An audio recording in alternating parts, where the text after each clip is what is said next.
ఓం అజ్ఞానతిమిరాంధస్య జ్ఞానాంజనశలాకయా చక్షురున్మిళితం येन తస్మై శ్రీగురవే నమః. శ్రీచైతన్యమనోభీష్టం స్థాపితం येन భూతలే స్వయం రూపः కదా మహ్యం దదాతి స్వపదాంతికం. వైరాగ్యవిద్యా నిజభక్తియోగా శిక్షార్థమేకः పురుషः పురాణः శ్రీకృష్ణచైతన్య శరీరధారీ కృపాంబుధేర్యస్తం అహం ప్రపద్యే. నమో ఓం విష్ణుపాదాయ గౌరప్రేష్ఠాయ భూతలే శ్రీమతే భక్తిప్రపన్నతీర్థ గోస్వామి నామినే శ్రీరూపానుగ సారస్వత శ్రీధర నగట సన్నిహితం త్వాం నవద్వీపదామ సేవానిష్టం దివ్య సద్గుణాన్ భూషితం పతితానాం విమోచనాయ కృష్ణనామామృతప్రదాయకం వందే తం భక్తిప్రపన్నతీర్థం శ్రీ గౌరకృష్ణ ప్రేమప్రదం. జై శ్రీకృష్ణ చైతన్య ప్రభు నిత్యానంద శ్రీ అద్వైత గదాధర శ్రీవాసాది గౌరభక్తవృంద. హరే కృష్ణ కృష్ణ కృష్ణ హరే హరే, హరే రామ రామ రామ హరే హరే. ఎటువంటి భావాలు మనలో ఉంటాయి? 2 రకాలు. ఉన్నతమైనది, దిగజారిపోయేటటువంటిది. ఏ సమయంలో అయినా ఎటువంటి భావాన్ని మనం ఎంచుకుంటామో దాని ప్రకారంగా మన జీవితం ఉంటదని మనం రామ లక్ష్మణ మధ్యన జరిగినటువంటి సంఘటన ద్వారా, మరి భరతుడు శత్రుఘ్నుల మధ్యన జరిగినటువంటి సంభాషణ ద్వారా మనం తెలుసుకున్నాం. ఇప్పుడున్న పరిస్థితుల్లోని మనం దేన్ని నిర్మూలిస్తే మనం సంతోషంగా ఉండగలుగుతాము? ఎందుకు మనం ఈ తప్పు ద్రోవని ఇప్పుడున్నటువంటి సమాజం కానీ, ముఖ్యంగా యూత్ వాళ్ళందరూ కూడా ఈ రకమైనటువంటి పరిస్థితికి దిగజారిపోతున్నారు అన్న విషయాన్ని మనం ఎక్కడ మొదలైందన్న విషయాన్ని మనం తెలుసుకుందాం. చెప్పిన వాళ్ళకి చెప్పగలగొచ్చు. కనీసం మనకి మనం చెప్పుకొని దాని నుంచి బయటపడే అవకాశం ఉంటది కదా! వీటిలన్నిటికి ముఖ్య కారణం అంటే మనలో ఉన్నటమైనటువంటి నీచమైన భావాలు, మనలో ఉన్నటువంటి తక్కువ స్థాయి భావోద్వేగాలు బయటికి ఏ రకంగా వస్తున్నాయంటే ఈరోజు ఉన్నటువంటి అడ్వర్టైజ్‌మెంట్స్ వల్ల. అడ్వర్టైజ్‌మెంట్స్, సోషల్ మీడియా వీటి ద్వారా మొత్తం అందరి జీవితం కూడా ధ్వంసం అయిపోతుంది. ఆరోగ్యం ధ్వంసం అయిపోతుంది. ఆహ్, మనుషుల మధ్యన ఉన్నటువంటి సంబంధాలు ధ్వంసం అయిపోతున్నాయి. మరి వీటిలన్నిటికి దూరంగా ఉండడం కుదురుతుందా? అంటే కుదరదు. ఆహ్, ఫోను లేకుండా బతకగలరా? ఊపిరి కూడా ఆడదు ఇప్పుడు ఫోను లేదంటే. హ్మ్. మరి ఇంతకుముందు ఫోనులు లేకుండా ఎలా బతికారు అందరూ కూడా? టీవీయే లేకుండా ఎలా బతకగలిగారు? వాళ్ళే చాలా సంతోషంగా ఉన్నారు. వాళ్ళకి చాలా సమయం ఉండేది. నిజానికి చెప్పాలంటే ఇప్పుడు అందరూ కూడా బిజీ అంటారు. లేజీ. అంటే బిజీగా ఉంటున్నామని చెప్పుకుంటారు కానీ బిజీగా ఉండరు. లేజీగా ఉంటారు. ఎందులో లేజీగా? ఆధ్యాత్మిక విషయానికొచ్చేటప్పటికి లేజీగా ఉంటారు. భౌతిక విషయాలకొచ్చినప్పుడు మాత్రం చాలా బిజీ అయిపోతారు. ఆ ఫోను చేతిలో ఉంటే చాలు. చుట్టుపక్కల ఏం జరుగుతున్నది అంటే ఇవన్నీ కూడా సెల్ఫ్ డిస్ట్రక్టివ్ హ్యాబిట్స్ అంటారు. అంటే మనల్ని మనం నశింపజేసుకునేటటువంటి అలవాట్లు. ఈ టీవీ సీరియల్‌లు, ఫోన్‌లు, సినిమాలు, హ్మ్. ఇప్పుడున్నటువంటి మ్యూజిక్ అంటే మ్యూజిక్ ఏం లేదు. నాయిసే. సంగీతం ఎక్కడున్నది? అన్నీ అక్కర్లేని శబ్దాలుంటాయి. ఆ అక్కర్లేని శబ్దాలన్నీ కలిపేసి దాన్ని మ్యూజిక్ అంటున్నారు కదా! ఆ పాటలోని ఒక మంచితనం ఉండదు. ఒక విలువుండదు. ఏముండదు. అయితే ఇదంతా కూడా ఎలా మొదలైంది? ఎలాగ మనల్ని తప్పు ద్రోవలోకి తీసుకొనొస్తుంది? హ్మ్. మనం కూడా బలిపశువుల్లాగా అందరిలాగా అవ్వకుండా ఉండాలంటే ఏం చేయాలన్న విషయాన్ని మన భగవద్గీత, రామాయణం ఇవన్నీ చెప్తున్నాయి. అయితే ఇదంతా ఎక్కడ మొదలైంది? ఈ అడ్వర్టైజ్‌మెంట్స్ అనేది ఇంతకుముందు ఒక వస్తువుని ప్రమోట్ చేయాలంటే ఖచ్చితంగా కేవలం ఆ వస్తువు వల్ల ఆ మనిషికి ఏ రకమైనటువంటి ఉపయోగం కలుగుతుందో కొలతలతోని, అన్నిటితోని చెప్పేవారు అంతే. అడ్వర్టైజ్‌మెంట్ అంటే అది. కానీ ఈనాడు కొన్ని కోట్లాది, కొన్ని లక్షల కోట్ల ఆహ్, ఐశ్వర్యాన్ని ధనాన్ని కేవలం ఈ అడ్వర్టైజ్‌మెంట్ కోసం వాడుతున్నారు. ఎందుకన్ని లక్షల కోట్లు? చాలా మందికి తిండి పెట్టొచ్చు కదా! అడ్వర్టైజ్ చేసే బదులు. కాంపిటీషన్. ఒకడికంటే ఇంకొకడిది చాలా మంచిదన్న కాంపిటీషన్ చెప్పుకోవడానికి. కానీ నిజం ఎవరు అడ్వర్టైజ్‌మెంట్ బాగా చేస్తాడో వాడి వస్తువే అది చెడు వస్తువైనా సరే బ్రాండ్. బ్రాండ్ అన్న పేరుతోనే వెళ్ళిపోద్ది. మంచి వస్తువు కూడా అట్టడుక్కి చేరిపోతూ ఉంటది. అయితే ఇదంతా ఎప్పుడు మొదలైంది? 18వ శాతంలోని ఈ పారిశ్రామిక విప్లవం మొదలైంది. అంటే ఫ్యాక్టరీలు. అప్పటిదాకా ఫ్యాక్టరీలు అలాంటివేమీ లేదు. ఎవరు మా నాన్న వాళ్ళుండేవారు.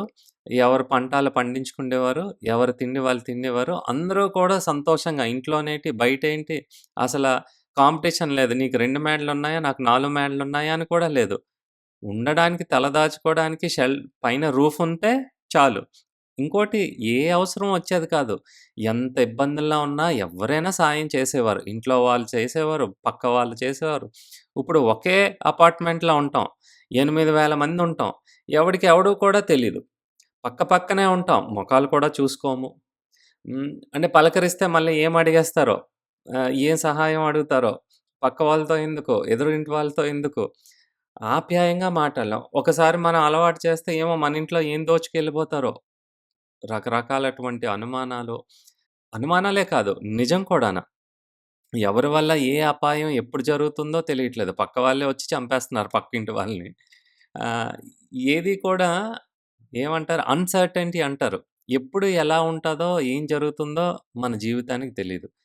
మన దాకా అయ్యిందాకా ఆహా! వార్తల్లోనే జరుగుతున్నాయి కదా! అయితే ఈ 18వ శతాబ్దంలోని ఈ పారిశ్రామిక విప్లవం వచ్చింది. అంటే ఒక వస్తువుని చాలా తక్కువ సమయంలోని ఎలాగా ఉత్పత్తి చెయ్యొచ్చు. అయితే అక్కడితోనాగిందా? సరే ఈ ఫ్యాక్టరీల వల్ల చాలా తక్కువ సమయంలోనే ఎక్కువ వస్తువుల్ని ఉత్పత్తి చేయగలుగుతున్నారు. ఇప్పుడు అవన్నీ ఫ్యాక్టరీలో పెట్టి ఏం చేసుకోవాలి? అవన్నీ కూడా అమ్మేయాలి. ఎలాగమ్మాలి? బలవంతంగా అమ్మాలి. బలవంతంగా అంటే హ్మ్. అప్పుడు అవసరం లేకుండా కూడా ఇది అవసరమని నీకు అబద్ధం చెప్పాలి. అవసరం లేని వస్తువు కూడా అవసరమని అబద్ధం చెప్పి దాన్ని అడ్వర్టైజ్ చేస్తే తీసుకుంటారు. మరి దానికి లాజిక్ పెడితే కుదరదు. ఎమోషన్ పెట్టాలి. ఎమోషన్ అంటే భావోద్వేగాల్ని ఉపయోగించాలి. అందుకనే 19వ శాతం ఆఖరి వచ్చే సమయానికి ఒక ఒకతను అంటే ఆయన శాస్త్రవేత్త సిగ్మండ్ ఫ్రూయిడ్ అంటారాయన. ఆయన ఏం కనుగొన్నారంటే, ఈ లాజిక్కు, రీజను పెట్టి వస్తువుల్ని అమ్మడానికి అడ్వర్టైజ్‌మెంట్ చేయడం వల్ల పెద్ద ప్రయోజనం ఉండదు. దాంట్లోనేమైనా ఎమోషన్స్ కలిపితే దానికి త్వరగా స్పందిస్తారు. అది అర్థం అవ్వకపోయినా స్పందిస్తారు. అని చె అది ఆయన కనుక్కున్నారు. ఆయన అబ్జర్వేషన్ అది. అప్పటినుంచి వచ్చినటువంటి ఆహ్, ప్రతి అడ్వర్టైజ్‌మెంట్ కూడా ఈ భావోద్వేగాలకి సంబంధించినట్టుగా అంటే ట్రిగ్గర్ చేస్తాయన్నమాట. మీలోని భావాన్ని లేని భావాల్ని అది తక్కువ స్థాయి భావాల్ని లేకుండానే దాన్ని ట్రిగ్గర్ చేస్తాయి. బయటికి వెలికి తీస్తదన్నమాట. ఉదాహరణకి ఉప్పు. ఉప్పుకి అడ్వర్టైజ్‌మెంట్ ఎందుకు? ఉప్పు అనేది అందరూ వాడుకునేదే కదా! కానీ ఆ అడ్వర్టైజ్‌మెంట్‌లో ఏముంటది? ఆహ్, ఆ బ్రాండ్ సాల్ట్ ఉంటేనే ఆ వంటలో రుచొచ్చేస్తది. అంటే ఇక్కడ వంకాయలు, ఇక్కడ పప్పు, ఆ! ఆ సాంబార్ చేస్తే ఎన్ని రకాలుంటాయి? 25 రకాలేస్తాం సాంబార్‌లోని. దానివల్ల రుచి రాదు. ఈడు చెప్పిన ఉప్పుని కొద్దిగా ఇలాగేసిగానే చాలు. ఆ కుటుంబంలోని విపరీతమైన సంతోషం. ఆ సాంబార్ వాసనకి అది తింటుంటే ఒకరి మధ్యన ఎంత ప్రేమ, ఆప్యాయతలో చూపిస్తారంటే ఉప్పుకి, ప్రేమకి సంబంధం ఏమున్నది చెప్పండి? అసలేమన్నా ఏం సంబంధం ఉంది చెప్పండి? కానీ ఆ ఉప్పేస్తేనే అన్నీ రుచిగా ఉంటాయి. అబద్ధం కదా! కానీ మన మనసు ఎలాంటిదంటే, ముందులోని ఏంటి చాలా సిల్లీగా తీసుకుంటాం. అబద్ధాన్ని 100 సార్లు చెప్తే మన మనసు ఒప్పేసుకుంటది సులువుగా నిజమే అని. ఏదైనా చూడండి. లేకపోతే ఆ రబ్బర్ చెప్పులు. ఆ రబ్బర్ చెప్పులేసుకోగానే ఈ హీరోయిన్ గాలిలోని అలా తేలుకొని ఎగురుకుంటూ ఎళ్ళిపోతూ ఉంటది. చాలా హాస్యపదంగా ఉంటది. కానీ అదే అబద్ధాన్ని 10 సార్లు చూపిస్తే అబ్బా! అంత తేలిగ్గా ఉంటాయా? అంత తేలికైన చెప్పులు ఇంత బరువైన మనిషిని ఎలాగా గాలిలోని ఎగిరేటట్టుగా చేస్తది? అది ఆలోచించం. అడ్వర్టైజ్‌మెంట్‌కి పడిపోతాం అన్నమాట. ఎందుకంటే మనలో ఉన్నటువంటి భావోద్వేగాలతోని ఆడుకుంటారు అందరూ కూడాను. అడ్వర్టైజ్‌మెంట్. ఎంత బాగా చూపిస్తే అంత త్వరగా వాడు ఉత్పత్తి చేసిన అంటే వాడికి లాభం కలగాలంటే ఒక బిజినెస్ పర్సన్‌కి ఎంత బాగా దాన్ని చూపిస్తే అబద్ధాన్ని, అంత త్వరగా మనం అమ్ముడుపోతాం. వస్తువు ఎలాగో అమ్ముడుపోతది. మనం కూడా వాడి ఐడియాకి అమ్ముడు పడిపోతాం అనమాట. సో, ఈ రకంగా మన ఈ ఫ్రూయిడ్ అన్నటువంటి ఆయన దీన్ని కనుక్కోవడం వల్ల అయితే అది చాలా ఇంటెలిజెంట్. అంటే బుద్ధితో కూడినటువంటి విషయాన్ని ఆయన కనుగొన్నారు. కానీ అది ఎప్పుడూ కూడా తప్పుడు ద్రోవల్లో వెళ్ళేటట్టుగానే దాన్ని ఎక్కువగా ఉపయోగిస్తున్నాం కదా! భక్తి యోగా మ ఇంతకుముందు మనం భగవద్గీతలో చెప్పుకున్నప్పుడు 3 రకాలటువంటి గుణాలు మనతోని ఎప్పుడూ ఉంటాయని చెప్పాను. ఒకటి సత్వ గుణం. అంటే మనలో ఉన్నటువంటి మంచితనాన్ని బయటికి వెలికి తీస్తుంది. ఆహ్, అలాగే రజోగుణం మనలో ఉన్న ఆవేశాన్ని పైకి తీసుకొనొస్తుంది. అలాగే ఆహ్, తమోగుణం మనలో ఉన్న అజ్ఞానాన్ని బయటికి తీసుకొనొస్తుంది. ఈ 3 గుణాలు కూడా ఈ 3 గుణాలతో ప్రతి మనిషి ఉంటాడు. ఏ గుణానికి మనం ప్రాధాన్యత ఇస్తామో, ఏ గుణాన్ని మనం పెంపొందించుకుంటామో, ఆ రకంగా మన బుద్ధి కూడా ఆ రకంగానే పనిచేస్తది. ఇది మీకు సులువుగా అర్థమవ్వాలంటే మీకు ఒక ఉదాహరణ. అంటే భగవద్గీతలో 18వ అధ్యాయంలోని ఒక విషయం చెప్తారు. ఎలా అంటే సత్వగుణం ఉన్న గుణాల్లోని ఉన్నతమైనది. మిగతా 2 గుణాలు కూడా చాలా తక్కువ స్థాయిలో ఉన్నటువంటివి. ఎందుకు?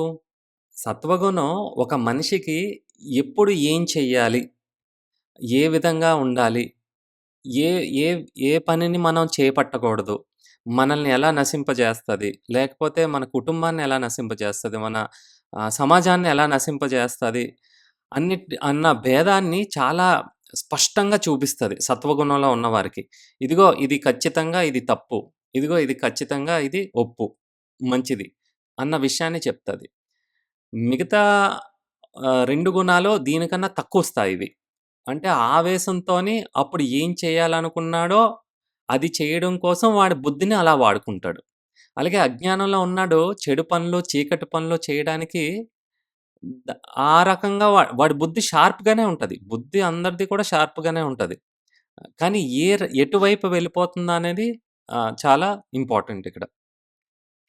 ఇంకో రకంగా మనం అర్థం చేసుకోవాలంటే దీన్ని మన బుద్ధిని ఒక ఓడతోని పోల్చొచ్చు. అంటే పడవ. ఒక బోట్ ఉంటది కదా! బోట్‌కి రాఫ్ట్ అంటారు. రాఫ్ట్ అంటే ఈ తెరలయివి ఏస్తారు. తెరలెందుకేస్తారంటే ఒకే కావాల్సినటువంటి డైరెక్షన్‌లోని వెళ్తేనే గమ్యానికి చేరుకుంటారు. కానీ గాలి ఆపోజిట్ డైరెక్షన్‌లో ఏస్తే అది వేరే దారిలో వెళ్ళిపోద్ది. అందుకనే ఈ తెరలనన్నిటిని కూడా, ఈ రాఫ్ట్స్‌నన్నిటిని కూడా ఏ రకంగా దాన్ని అడ్జస్ట్ చేస్తారంటే, గాలి ఎటువైపు వీచినా కూడా వాడు వెళ్ళాలనుకున్న వైపే వెళ్ళగలుగుతాడు. అదే ఈ రాఫ్ట్ లేదనుకోండి, అలలు, అలలు ఎటుపక్క నుంచి ఎటుపైకి వెళ్తున్నాదో, గాలి ఎటుపక్క వీస్తుందో అటుపక్క ఆ ఓడ వెళ్ళిపోద్ది. మనకి నచ్చినా, నచ్చకపోయినా. అటు వెళ్ళాల్సొచ్చినా వెళ్ళాల్సి అవసరం లేకపోయినా. అంటే మన చేతిలో ఉండదు. ఈ 3 గుణాలు కూడా ఈ సముద్రంలోని అలలు. మన బుద్ధి ఈ యొక్క ఓడ లేదా ఒక బోటు. మన మన బుద్ధి సరిగా లేదనుకోండి, బ్యాలెన్స్‌డ్‌గా లేకపోతే ఎటు సైడ్ గాలి వీస్తుందో, ఎటు సైడ్ అలలుంటాయో అటువైపే ఎళ్తూ ఉంటది. అవతల వాళ్ళు చెప్తారు. "అటువైపెళ్ళొద్దు నాయనా! ఆ పని చెయ్యొద్దు. మంచిది కాదు" అని. వినిపిస్తది వాడికి. అర్థమవుతూ ఉంటది. కానీ వెళ్ళగలడా? వెళ్ళలేడు. వాడికి తెలుసా ఇది తప్పు పనని? తెలుసు. కానీ ఏం చేయలేని పరిస్థితి. అంటే ఈ 3 గుణాలు ఆహ్, వాడి బుద్ధితోనే ఆడుకుంటున్నాయి. అలాగే ఇంతకుముందు చూడండి యూజెనిక్స్ అనేటటువంటి ఒక శాస్త్రాన్ని జర్మనీలోని కనుగొన్నారు. చాలా అద్భుతమైనటువంటి శాస్త్రం. నాజీ జర్మనీ అని అంటారనమాట. ఈ యూజెనిక్స్‌ని కనుక్కున్నది. నాజీ జర్మనీ అంటే అప్పుడు ఈ జ్యూస్ వాళ్ళని అందరిని కూడా కొంత కొన్ని కోట్లాది మందిని ఇష్టాసారంగా చంపేశారు. ఎందుకు? ఇదంతా ఎలా మొదలైంది? మీకు సులువుగా చెప్తాను. యూజెనిక్స్ అనేది ఏంటంటే పిల్లలు పుట్టేటప్పుడు వాళ్ళు ఆరోగ్యంగా, బుద్ధిగా, చాలా తెలివైన వాళ్ళగా, సమాజానికి బాగా పనికొచ్చిన వాళ్ళగా పుట్టాలంటే ఏం చేయాలని వాళ్ళు ఈ సైన్స్ సైన్స్ ద్వారా గొప్ప సైన్స్ ఇది. బానే ఉన్నది. ఈ ఎక్స్‌పెరిమెంట్‌లయి మొదలుపెట్టారు అప్పట్లోని. మొదలుపెట్టి ఆ సమయంలోని కొంతమంది నాయకులకి ఏమని అనిపించిందంటే, మన ప్రభుత్వంలోనే ఉన్నటువంటి ఈ ధనం అనాథ పిల్లల మీద వెళ్ళిపోతుంది. లేదా కొంత ధనము బుద్ధి బుద్ధిమాంద్యం గల పిల్లలకి కూడా వెళ్ళిపోతుంది. బుద్ధిమాందవ్యం లేకుండా పుట్టాలంటే పిల్లలు ఏం చేయాలని ఎక్స్‌పెరిమెంటు. ఇంకొకటి ఆల్రెడీ ఉన్నటువంటి బుద్ధిమాందవ్యం పిల్లల వల్ల సమాజానికి ఎటువంటి ప్రయోజనం లేదు కాబట్టి వాళ్ళనందరిని వధించాలి. అందుకే వాళ్ళు ప్రతి ఇంట్లోని ఎవరైనా ఉంటే మేము చూసుకుంటాం, మేము చూసుకుంటాం. ప్రభుత్వం ఈ పలానా చర్చ్ నుంచొచ్చాం లేదా పలానా సంస్థ నుంచొచ్చామని గవర్నమెంటే చెప్పి ప్రజలందరి ఎవ్వరి దగ్గరున్నారో వాళ్ళందరినీ కూడా ఆ పిల్లలందరినీ కూడా తీసుకొని వెళ్ళిపోయారు. అంటే మళ్ళీ ఇంక తిరిగి వస్తారు. తిరిగి రారు వాళ్ళు. అంతే. ఒక్కసారి వాళ్ళని తీసుకెళ్ళిపోయారంటే తిరిగి రారు. ఏమో బానే చూసుకుంటారేమో! అప్పటిలాగా ఇంటర్నెట్ అలాంటివేం లేవు కదా! సో, వాళ్ళందరిని కూడా చంపేశారు. అలాగే ముసలివాళ్ళు. వాళ్ళ వల్ల ఏం ప్రయోజనం ఉంది? వాళ్ళని చంపేశారు. అంటే సైన్స్ కింద మొదలైంది ఎంత భయంకరంగా మారింది చూడండి. ఆ తర్వాత దాన్ని పాలిటిక్స్‌కి ఉపయోగించారు. కదా! మీ అందరికీ తెలుసు హిట్లర్. ఏ రకంగాన? జర్మన్స్ బాగా తెలివైన వాళ్ళు, మంచి జాతికి సంబంధించిన వారు. జ్యూస్ వాళ్ళు చాలా తక్కువ స్థాయి. వాళ్ళ వల్ల మ మ మనం ఇంకా పైకి రావాల్సింది పోయి దిగజారిపోతున్నాము. ఈ రకమైనటువంటి మనుషుల వల్ల మన మనశ్శాంతిని దోచుకునేటట్టుగా, మన ఆరోగ్యాలు చెరిపేటట్టుగా ఈ రకంగా దాన్ని చేసి కాబట్టి మంచి మనుషులు మాత్రమే ఉండాలి. ఉపయోగకరమైనటువంటి మనుషులు మాత్రమే ఉండాలి. ఆ మనుషుల్లోని హై క్వాలిటీ పీపుల్ ఉండాలి. లో క్వాలిటీ పీపుల్‌ని నిర్మూలించాలి. అంటే వీళ్ళందరిని కూడా చంపేయాలి. ఈ రకంగా దాన్ని మలచడం జరిగింది. ఈరోజు మనం పిల్లలు పుట్టకుండా నియంత్రణ చేసుకుంటున్నాం కదా!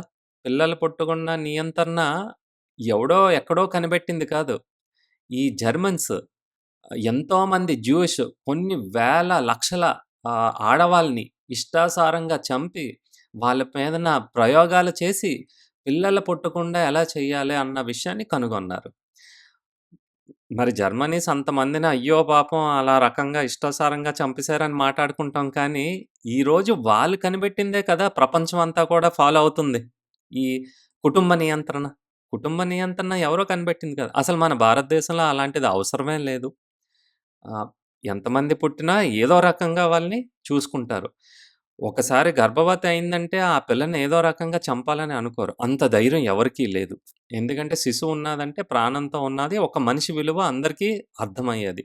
కావాలంటే చీవాట్లు, తిట్టులు తన్నించుకోవడం అన్నీ చేసుకుండేవారు పొరపాటు జరిగితే. కానీ ఆ గర్భంలో ఉన్నటువంటి శిశువును చంపడానికి ఎవ్వరూ కూడా ధైర్యం చేసేవారు. ధైర్యం కాదు. అది మానవత్వమే కాదు. మర్డర్ చేసినట్టే గదా! ఒక కడుపులోని ఒక శిశువు పెరుగుతున్నాడంటే దాన్ని మర్డరే అంటారు చంపడం అంటే. అంటే వాడికి ఇష్టం లేకుండా ప్రాణాన్ని తీయడం అంటే మరి అది చంపడమే కదా! మర్డరే కదా! దాన్ని చాలా మంచి పదాలుగా అబార్షన్ అని మంచి పేరు పెట్టారు. హ్మ్. అంటే ప్రాణంతో ఉన్న ఒక జీవిని చంపడం పర్వాలేదు. ఎందుకంటే ప్రభుత్వం. ఎందుకలా చేసింది? అమెరికాలోని ఇష్టాసారంగా ఆహ్, పిల్లలు 15 సంవత్సరాల నుంచి చిన్నప్పటి నుంచి 13, 14, 15 సంవత్సరాల నుంచి వాళ్ళు ఇంద్రియాల సంతృప్తి కోసం కలిగి ఆ తర్వాత బిడ్డల్ని కనటం ఎక్కువైపోయింది. ఆ బిడ్డల్ని పెంచుకోలేక లేకపోతే ఎవరికీ తెలియకుండా ఉండడం కోసమని అది అనాథాశ్రయాలకి ఇచ్చేసేవారు. మరి అనాథాశ్రయాల్లోని అంతమంది పిల్లలు చూడాలంటే చాలా ధనం కావాలి. దాన్నెలా నిర్మూలించాలి? ఇలాగే చావు తెలివితేటలు. చావు తెలివితేటలేంటి? అబార్షన్ లీగల్ చేశారు. అంటే శిశువు గ గర్భం నుంచి బయటికి రాకముందే చంపేయొచ్చు. ప్రతి సంవత్సరం కూడా ఇప్పటికి కూడా అమెరికాలోని ఎంతోమంది అంటే ఒకే సంవత్సరంలోని ఆహ్, రికార్డ్ చేసింది మాత్రం 11,00,000 మంది పిల్లల్ని చంపేస్తున్నారు. అబార్షన్ పేరుతోని సంవత్సరానికెంత? మొత్తం ప్రపంచంలో అన్నిటికన్నా ఎక్కువ అబార్షన్‌లయ్యేది ఒకప్పుడు వెస్టర్న్ కంట్రీస్‌లో. మరి ఈనాడు మనమే చాలా గర్వపడాలి. కేవలం మన భారతదేశంలోని సంవత్సరంలోని 1,56,00,000 అబార్షన్స్ జరుగుతున్నాయి. ఇది కేవలం నోట్ చేసినవి మాత్రమే. ఇంక మొత్తం అంతా తీసుకొని వస్తే అంటే 1000 మంది ఆడవాళ్ళలోని 47 అబార్షన్‌లవుతున్నాయి. ఇది 15, 14 సంవత్సరాల మధ్యన ఉన్నటువంటి ఆడవాళ్ళకి. ఏండి 1,56,00,000 పిల్లల్ని చంపేస్తున్నామా ప్రతి సంవత్సరం? సైన్స్ దేనికి ఉపయోగపడింది? చంపడానికి. అందులో మానవత్వం ఉండదా? హ్మ్. అనుకోకుండా అయిపోయింది. మాకిప్పుడు పిల్లలొద్దు. అంతే. అప్పుడేమవుతది? కర్మ ఏం చేస్తది? నువ్వు కూడా ఇంకొకళ్ళ గర్భంలోకెళ్ళినప్పుడు వాళ్ళు అక్కర్లేదని నిన్ను చంపేస్తారు. కర్మ ఆ రకంగా పనిచేస్తది. ఈ విషయం అందరికీ తెలీదు. తెలిసినా తెలియకపోయినా అది చెయ్యవలసిన పని కాదు కదా! సో, ఈ రకంగా దాన్ని లీగల్ చేశారు. అలాగే వ్యభిచారం చేయడం అనేది చాలా తప్పు. దాన్ని కొంతమంది లీడర్స్ ఏం చేశారు? వాళ్ళు తక్కువ నీచమైనటువంటి మనస్తత్వం కలిగిన వారు కాబట్టి, వాళ్ళిష్టాసారంగా ఏం చేసినా ఎవరు అడగకూడదు కాబట్టి, రెడ్ లైట్ ఏరియాస్ అని, లేకపోతే వ్యభిచారం చేసేటటువంటి గుహలని, ఇలా రకరకాల పేర్లతోని దాన్ని లీగల్ చేశారు. కానీ దానివల్ల ఏమవుతుంది? ఎంతోమంది పిల్లల్ని కిడ్నాప్ చేసి వాళ్ళకిష్టం లేకపోయినా కూడా ఆ వృత్తిలోకి దింపడం, వాళ్ళని చంపేయటం, వాళ్ళకి వాళ్ళు చచ్చిపోతే ఏముంది? ఎక్కడో పడేస్తారు. వాళ్ళ తల్లిదండ్రులు ఎవరో తెలీదు. వాళ్ళు ఏ దేశం నుంచొచ్చారో తెలీదు. హ్మ్. ఈ సైన్స్ అనేది ఎంత దారుణానికి అంటే సైన్స్ తప్పు కాదు. ఆ సైన్స్‌ని దేనికి ఏ రకంగా ఉపయోగించుకుంటున్నాం. ఎన్నో లక్షల మందిని ఒకేసారి ఎలా చంపేయాలి అనేది నాజీ జర్మనీ కనుగొన్నది. హాలోకాస్ట్ అంటారు కదా!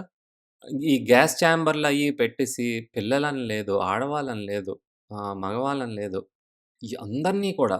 అందరిని కూడా ఇష్టాసారంగా వాళ్ళు ఏమి చేయనటువంటి తప్పుకి కొన్ని కోట్లాది మందిని చంపేశారు. ఇంకా యూతనేషియా అని ఇంకొక కొత్తది. అది కూడా లీగలే. యూతనేషియా అంటే ఏంటి? నాకు బతకడానికి ఇష్టం లేదండి. ఆహ్, నన్ను నాకు ఇంజెక్షన్ ఇచ్చి చంపేయండి. ఇవన్నీ కూడా వెస్టర్న్ కంట్రీలోని ఇవంతా లీగల్. నేను చాలా ఒంటరిగా ఫీల్ అవుతున్నాను. అంటే సూసైడ్ చేస్ డబ్బులిచ్చి సూసైడ్ చేసుకోవడం. ఇంత దరిద్రం ఏమైనా ఉంటదా? కావాలంటే ఇంట్లోని ఎవరో చచ్చిపోతారు. పోనీ సూసైడ్ అనుకుంటారు. మళ్ళా హాస్పిటలోళ్ళకి డబ్బులిచ్చి మళ్ళా 10 మందికి అందరికి వీడ్కోలు చెప్పి, బాయ్ బాయ్ చెప్పి, దాన్ని మళ్ళీ వార్తల్లోనేసి మళ్ళా వాళ్ళు ఆ ఇంజెక్షన్ అది ఇప్పించుకొని చనిపోవడం. ఎంత దారుణం! అది సూసైడ్ కాదా? సూసైడ్ ఉన్న జీవితాన్ని ఈ ఏం చేయాలో తెలియట్లేదు. ఒంటరితనం ఎందుకు? భగవంతుడి గురించి తెలుసుకోవచ్చు కదా! ఒంటరితనం ఎందుకు? ఏదో ఒక మంచి పని చెయ్యొచ్చు కదా! చెయ్యం. ఈ రకంగా మనం మనం ఉన్నటువంటి సైన్స్ ఎంత దారుణానికి ఈ అడ్వర్టైజ్‌మెంట్స్, ఈ సోషల్ మీడియా, యూట్యూబ్, యూ అంటే మీరు, ట్యూబ్ అంటే గొట్టం కదా! యూట్యూబ్ అంటే యూ అంటే మీరు, ట్యూబ్ అంటే గొట్టం. యూట్యూబ్ అందులో మీరుంటారా? ఉండరు.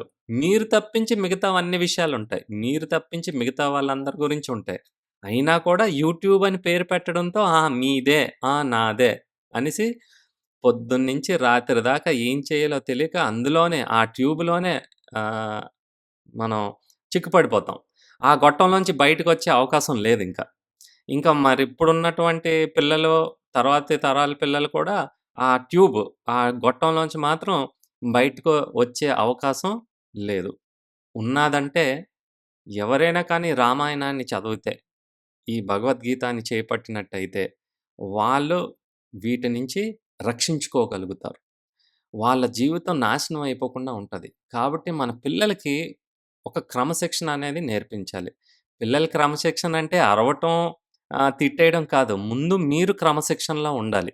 మీ ఇంట్లో పెద్దవాళ్ళు ఏం చేస్తున్నారు? తల్లిదండ్రులు ఏం చేస్తున్నారు? ఎలా ఉంటున్నారు? ఏ రకంగా మాటాడుతున్నారు? ఏ రకంగా జీవిస్తున్నారు? మీరంతా కూడా ఓపెన్ బుక్స్. పిల్లలు తెలీదు. పుస్తకం ఓపెన్ చేసుంటే ఏదైనా చదువుతారు. మనల్ని కూడా వాళ్ళు చదువుతున్నారు. వాళ్ళకెలాగొచ్చాయి ఈ అలవాట్లు? వాళ్ళకెలాగొచ్చాయి ఈ రకమైనటువంటి మాటలు? వాళ్ళెందుకు క్రమశిక్షణతో లేకుండా ఇష్టాసారంగా ఉన్నారంటే, వాళ్ళు చదువుకున్న పుస్తకాలు. ఏ పుస్తకాలు చదువుకున్నారు? మిమ్మల్నే చదువుతున్నారు. తల్లిదండ్రులని చదువుతున్నారు. తల్లిదండ్రులు ఏం చేస్తున్నారో చూస్తున్నారు. పక్క వాళ్ళేం చేస్తున్నారో చూస్తున్నారు. స్కూల్లో మిగతా పిల్లలు ఏం చేస్తున్నారో చూస్తున్నారు. ముఖ్యంగా ఆ ఫోను, టీవీలో ఏం కనిపిస్తుందో అది చూసి, అదే నిజం అనుకోని, అదే సంతోషాన్ని కలిగిస్తదని దానికోసం ఏమైనా ఎంతటి ప్ర ప్రమాదకరమైనా సరే, ఎవరికి అపాయం జరిగినా కూడా వాడు సెల్ఫిష్‌నెస్ వాడి సంతోషం కోసం వాడు అది చేయడానికి. ఇంతకుముందంటే పిల్లలు చాక్లెట్ ఇవ్వకపోతే ఏడిస్తే 4 ఊరుకోబెట్టేవారు. ఇప్పుడు ఆ ఫోను లేకపోతే ఏమైపోతాడో మనిషి. మానసికంగా కృంగిపోయి కూడా సచ్చిపోతాడు. ఫోను ఇవ్వకపోతే అలాగైపోయింది. అప్పుడు మీరేం జేస్తారు? అమ్మో! రోజంతా ఏడుస్తూనే ఉన్నారు. ఇచ్చేద్దాంరా బాబు. అంతవరకు ఎందుకు తీసుకొస్తారు? చిన్నప్పటి నుంచే వాళ్ళకి మనం నేర్పించాల్సింది నేర్పించాలి. చిన్నప్పటి నుంచే మనం ఈ సంస్కృతిని, భక్తి యోగాన్ని వీటిలన్నింటినీ కూడా ముందు నుంచే నేర్పిస్తే అటువైపుగా వెళ్ళే అవకాశాలు చాలా తక్కువుంటాయి. కానీ చేయి దాటిపోయిన తర్వాత ఎంతైనా ప్రయత్నించండి. ఇంకా ఇంకా కష్టం అయిపోద్ది. మరి పిల్లలు చిన్నప్పటి నుంచి ఆ రకంగా ఉండాలంటే మీరేం చేస్తున్నారు? మీ ఆలోచన తీరు ఎలా ఉన్నది? పొద్దున్న లేసిన దగ్గర నుంచి రాత్రి వరకు మీ అలవాట్లెలా ఉంటున్నాయి? మీరు చేపట్టే పనులెలాగుంటున్నాయి? మీరు మాట్లాడే తీరు ఎలా ఉంటుంది? ఒకరి పైన మీరు ప్రవర్తించేది ఎలా ఉంటుంది మీ యాటిట్యూడ్? మీ క్యారెక్టర్ ఎలా ఉంటుంది? మిమ్మల్ని మీరు ముందు పరిశీలించుకోవాలి. మన పిల్లల్ని ముందు మనల్ని మనం సరిదిద్దుకోవాలి.